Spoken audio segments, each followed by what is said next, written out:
Hello again. Just call me Reverend Jen. Just joking. Okay, let's be selfish. Back in the spring, someone requested a service that focused on stewardship. So today is your lucky day. And it's interesting that on the day we want to talk about stewardship, Reverend Paul is not here. He did, however, provide this reflection. And if we want to discuss stewardship more sometime, the United Church of Canada has resources for a 5-week series. But let's start with something simpler today.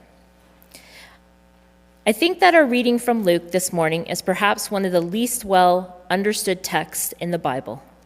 To our modern ears, the story seems almost reasonable, but to the audience in Jesus' day, the words would have been, in many respects, crazy talk. And we will dive into that in a minute. But first, I have a question for you all. Why do people give things to other people? Think about yourself. Why do you give things to other people?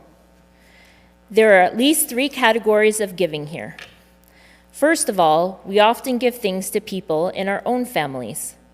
Just for fun, I checked to see the cost of raising a child in Canada today. Apparently, it costs $282,000 to raise a child to age 18. That's one type of giving.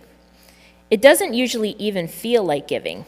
It's just the cost of living together and supporting a child development. For Paul, personally, it did not feel like the cost of raising a family. It felt like the cost of being a family. And I don't have any kids personally, but I do have a pet bird. And any family who has pets know how expensive they can be. But they also know it's worth it because they are part of the family.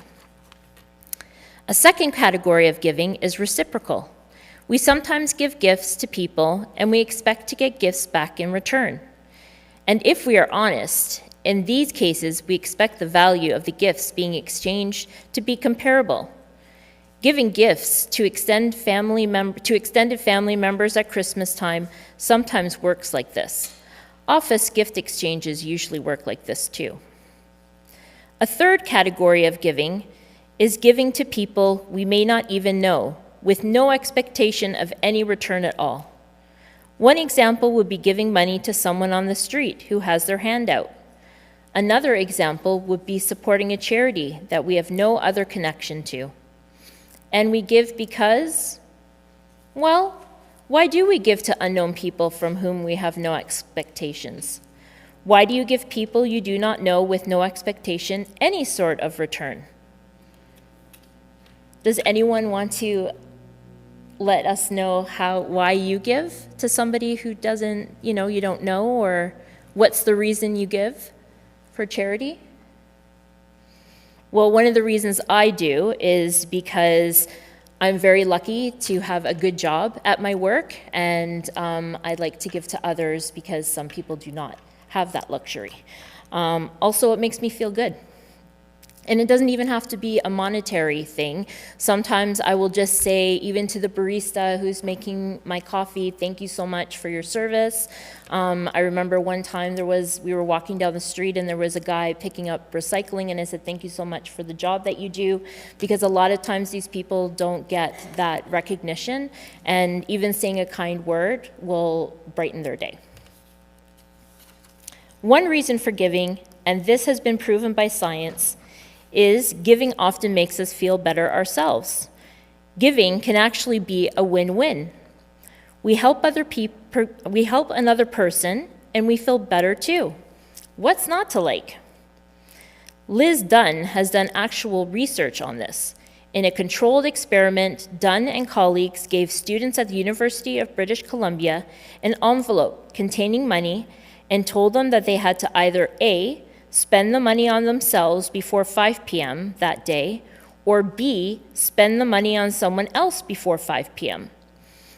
Those who gifted for others were happier than those who gifted for themselves. In some cases, there were $5 in the envelope, and in other cases, there were $20. The amount did not matter. The results were the same. Spending on other people made people happier than spending it on themselves. Ironically, when asked to predict which outcome would make one happier, Another group of students at the same university thought spending on themselves would make them happier than spending on others. Now, I know what you might be thinking. That experiment does not sound very scientific. And besides, university students have access to lots of free pizza, so perhaps they can afford to be generous. Besides, we know the drill. I'm sure all of us have heard that we need to give until it hurts. What is with this crazy talk that giving can make us feel better? What is up with that? Is this just a very thinly veiled way to ask for more money here at church? Let's return to the story in Luke now. As I said earlier, to our modern ears, the story might make sense, but to ears in Jesus' day, it was actually very strange. And if we don't understand that, then perhaps we don't really understand it today either. The story opens with someone telling Jesus, "Teacher, tell my brother to divide the family inheritance with me." By today's standards, inheritance is usually shared equally. To us, the request to Jesus sounds reasonable. But in Jesus' day, for Jewish people, inheritance was not shared equally. Daughters, as we might expect, got nothing. And to maintain the image that the oldest son was special, the oldest son got twice as much as every other son. Moreover, it was the right of the oldest son to decide when and where to split the inheritance. So the person's request to Jesus really made no sense. And Jesus' response is hard to understand. And Jesus said to them, "Take care, be on your guard against all kinds of greed, for one's life does not consist in the abundance of possessions." But here's what I can't figure out. Who is Jesus calling greedy? The oldest son for not splitting the inheritance yet, or for the younger son who wants what they are not actually entitled to? And to clarify the situation, Jesus tells us a parable. But honestly, the parable only confuses us more.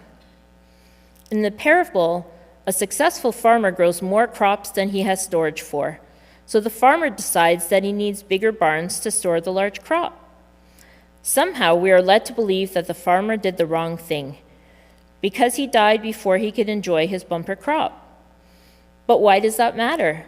His large crop would be inherited by his children, well, his sons anyways, and so the bounty was enjoyed, just not by him. The farmer's larger barns would have been a gift to his family. Let's be honest, the meaning of the parable is at the very least unclear. And of course, Paul knows what he's supposed to say here. He's read many United Church Canada documents about stewardship. He knows that he is supposed to tell you that the story is about the risk of being greedy. He knows that he's supposed to tell you that the farmer should have shared his large crop. But for us, today, we are left with a story that says that the accumulation of stuff is bad. What do we think of that? What do you think of that? Is stuff the root of all evil?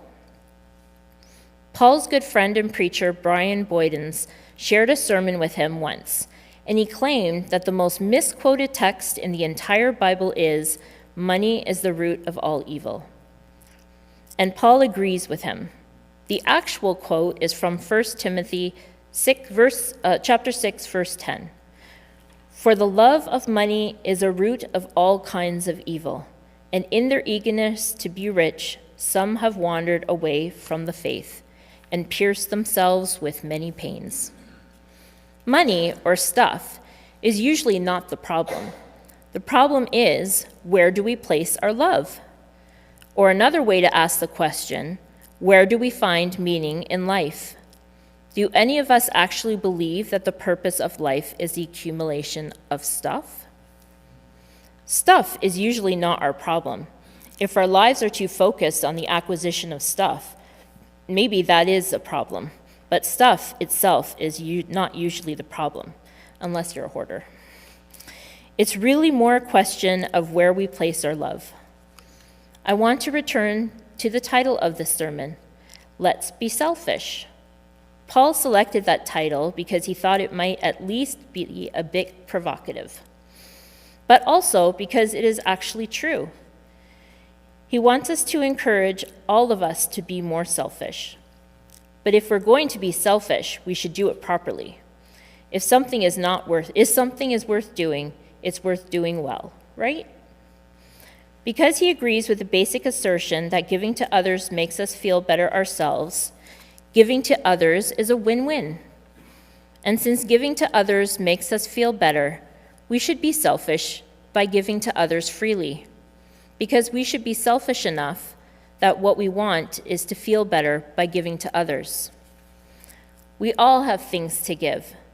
Since we are discussing stewardship, I'm sure you've already thought about money. Money is important, of course, but that's not the only thing. Paul has met many people, and I promise you that the gift that many, if not most, people need is not money. Many people need a listening ear, someone who cares, someone who will spend time with them. Many people just want to be heard, to feel needed, to feel wanted, to feel included. These are all gifts, and these are the gifts it takes to build community. Stewardship is about all our gifts, our time, our passion, our energy. We all have gifts and skills that someone else would appreciate. Gifts like teaching how to paint, how to crochet, or how to play guitar. We all have gifts to share. I said something earlier about parenting, but I think it applies to churches too. For parenting, it takes money and other things to raise a child, and that is true, of course. We can think of that as the cost to raise a child, or we can think of that as the cost to be a family. And it's the same thing in the church. We can think of the resources we need as the cost to keep the church doors open, or we can think of the resources we need as the cost to be a church. If giving makes us feel better, then let's be selfish and give graciously. Amen.